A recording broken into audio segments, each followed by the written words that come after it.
Bonjour à toutes et à tous.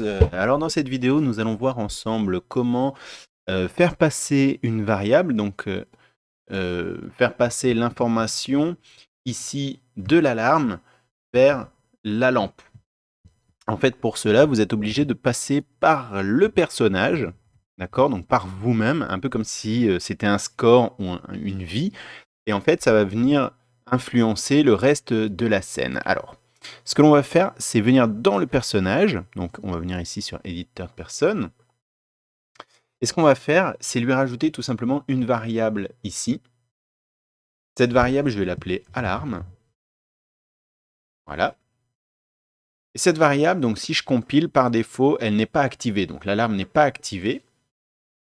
Je vais quitter ici. Enfin, je vais mettre en réserve. Je vais venir ici sur le laser. Le laser, donc quand je clique sur le blueprint, eh bien ça le fait pour tous les autres lasers que j'ai placés jusqu'à présent. Par contre, la lampe, comme je l'ai dit dans la vidéo passée, je n'en ai mis qu'une seule. Ok.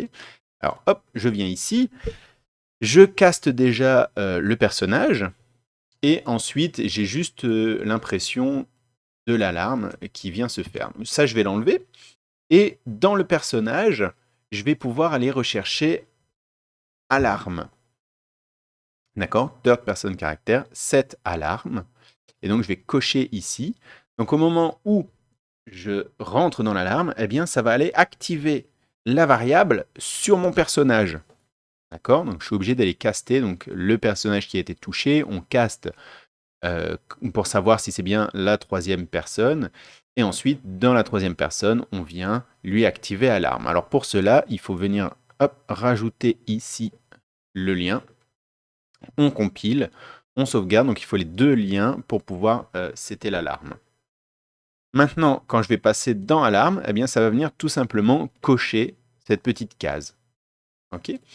Une fois qu'elle est cochée, eh bien, il va falloir venir interagir avec cette lampe. Alors cette lampe, je vais devoir la passer en blueprint. Pour la passer en blueprint, il suffit de venir ici, blueprint add script. Lui, il va comprendre que c'est un point lumineux. Ok, parfait. Donc, j'ai bien ici mon point lumineux. Et ce qu'il faudrait, c'est que je désactive cette lampe qui est un peu une lampe voilà, de vision par une autre lampe. Donc je vais ajouter une autre lampe. Hop, je vais prendre un point de light également. Voilà, donc ici, j'ai bien une deuxième lampe. Et cette deuxième lampe, eh bien, je vais la mettre rouge. Chercher une belle couleur bien. Voilà, comme ceci. Ok. Si je compile par défaut, eh bien, ma lampe sera devenue rouge. Ok. Ce que je vais devoir faire, c'est la désactiver par défaut. Donc, hop, je vais venir ici, visible. Je vais décocher le visible. Si je compile, elle est bien décochée. Dans mon script, eh bien, ce qu'il va falloir faire, c'est venir tester la variable la variable que j'ai sur ma troisième personne. Et donc, j'ai l'event tick qui permet de faire ça. Et donc, lui, tant qu'il y a moyen, tac, tac, tac, il va checker l'information. Moi, je vais éviter de prendre l'event tick. Je vais prendre plutôt ici le begin play.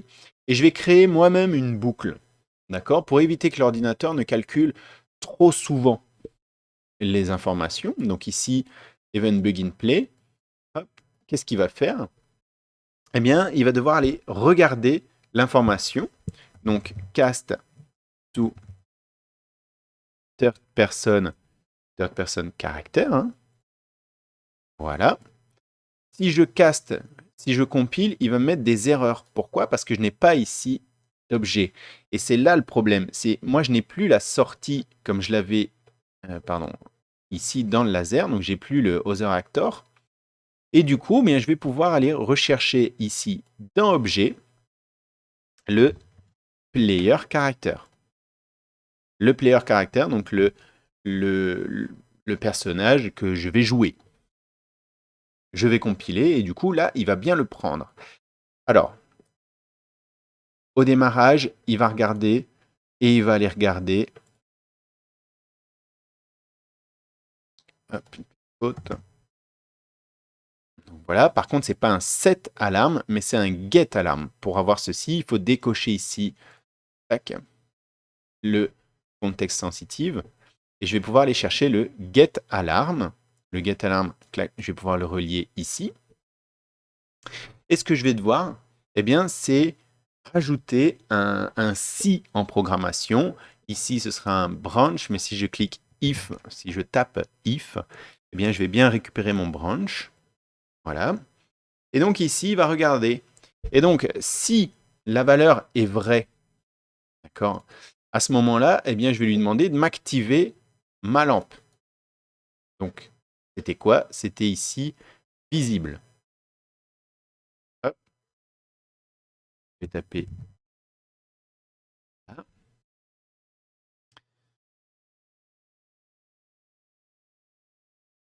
Je vais remettre le contexte, ce sera plus facile. Ah, c'est is visible. Non, c'est. Donc, si c'est vrai, hop, set visibility. Set visibility du point light. D'accord? Bah, c'est le même. Hein, c'est le même. Et ce qu'on va faire, c'est rajouter une nouvelle visibility, new visibility. Ok. Donc, si c'est vrai, donc à partir du moment où l'alarme est activée, eh bien, il va m'afficher ma lampe rouge. D'accord? Si c'est faux, par contre, là, ce qu'il va falloir, c'est rajouter un petit délai. Un petit delay. Alors, le delay de 0,2, c'est plutôt pas mal. Et faire revenir en arrière. Donc, hop, je fais revenir dedans. Et tous les 0,2 secondes, eh bien, il va regarder que l'alarme n'est pas activée. D'accord? Et dès qu'elle sera activée, mon point rouge, donc là j'ai enlevé le tick parce que je ne vais pas l'utiliser. Et dans le pire des cas, je pourrais le réutiliser par la suite. Donc voilà. Donc, au démarrage, il va regarder, donc normalement par défaut l'alarme est désactivée. Et donc il va passer ici tout droit. L'alarme est bien désactivée. Il attend de... Hop. Il attend un petit peu. Il repasse dedans et il recheck. Comme ça, en boucle. Par contre, dès que l'alarme sera activée, eh bien, paf, il va passer tout droit. Et donc, il va nous afficher la lampe rouge. On compile, on sauvegarde, normalement, ça fonctionne. Si vous faites play, donc par défaut, on a bien ici une lampe blanche. Et je vais passer l'alarme. Et là, j'ai bien une lampe rouge qui vient de s'allumer. Donc, on a bien ce passage de variables. Donc, depuis le rayon, il passe par mon personnage. Et puis, la lampe va rechercher les informations au niveau de mon personnage pour elle pouvoir s'allumer. D'accord? Après, il n'y a plus que le côté esthétique de la lampe. Ou, quand c'est vrai, ce qu'on va faire, c'est ceci. Je vais l'enlever et je vais rajouter un toggle visibility. Toggle visibility du point light. Bon, le point light, je vais l'enlever parce que c'est le même. Voilà. Donc là, qu'est-ce qu'il va faire? Il va faire la variable, le visibility, mais à l'inverse. D'accord? Ce que je vais faire, c'est rajouter un petit delay. D'accord? Et là, qu'est-ce qui va se passer?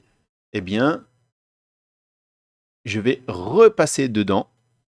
Je vais faire ceci pour que ce soit plus visible. Donc, double-clic.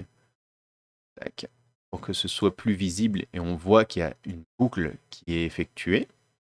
Donc, ça rentre dedans. Ça va allumer la lampe. Ça attend. Ça rallume la lampe. Ça attend. Ça éteint la lampe. Et ainsi de suite. Enfin, ça éteint, ça allume, ça éteint, ça allume. On va tester. Normalement, ça devrait clignoter maintenant. Donc, hop, j'avance. Je prends le truc. Et là, j'ai bien l'alarme qui vient de s'activer. Alors, mon problème étant que j'ai encore ma petite lampe blanche qui est apparue, enfin, qui est encore présente. Ça, ce qui serait bien, c'est de pouvoir l'enlever. Alors, ce que je vais faire, c'est dès que je suis passé ici, eh bien, hop, je vais aller rechercher un set visibility. Set visibility, cette fois-ci, c'est le point light component. Point light component. Et donc là, je désactive Donc ici, New Visibility, il est bien désactivé. On ne le propage pas aux enfants, sinon ça va également désactiver mon point lumineux, rouge.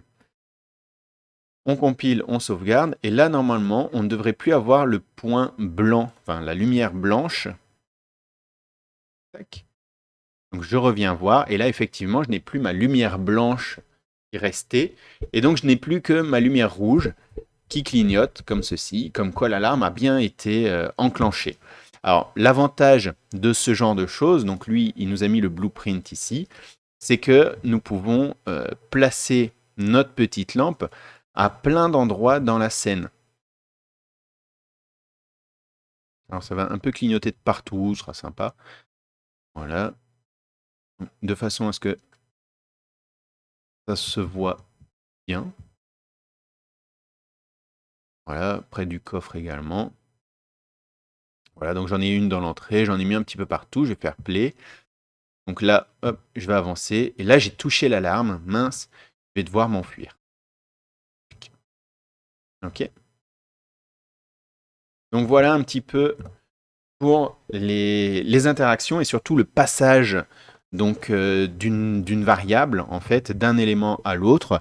Il faut s'y prendre comme ça. Donc il n'y a pas moyen de faire des liens entre la lampe et le faisceau directement. D'accord, il n'y a pas moyen. Donc du coup, on est obligé de passer par le personnage et de le refaire passer par la lampe. Donc voilà, j'espère que cette vidéo vous aura appris certaines choses sur le passage de variables. Et bien, du coup, amusez-vous à faire ce genre de vidéo. N'hésitez pas, si vous avez aimé cette vidéo, à mettre un petit pouce. Si ça n'est pas encore fait et que vous appréciez, eh bien, n'hésitez pas à vous abonner. Et puis, ceux qui ont envie de me donner un petit pourboire pour toutes ces vidéos, eh bien, n'hésitez pas à aller sur mon compte Tipeee. Et d'ailleurs, je remercie Cédric, qui est mon premier tipeur. D'accord, un grand merci à lui. Et à la prochaine pour une autre vidéo.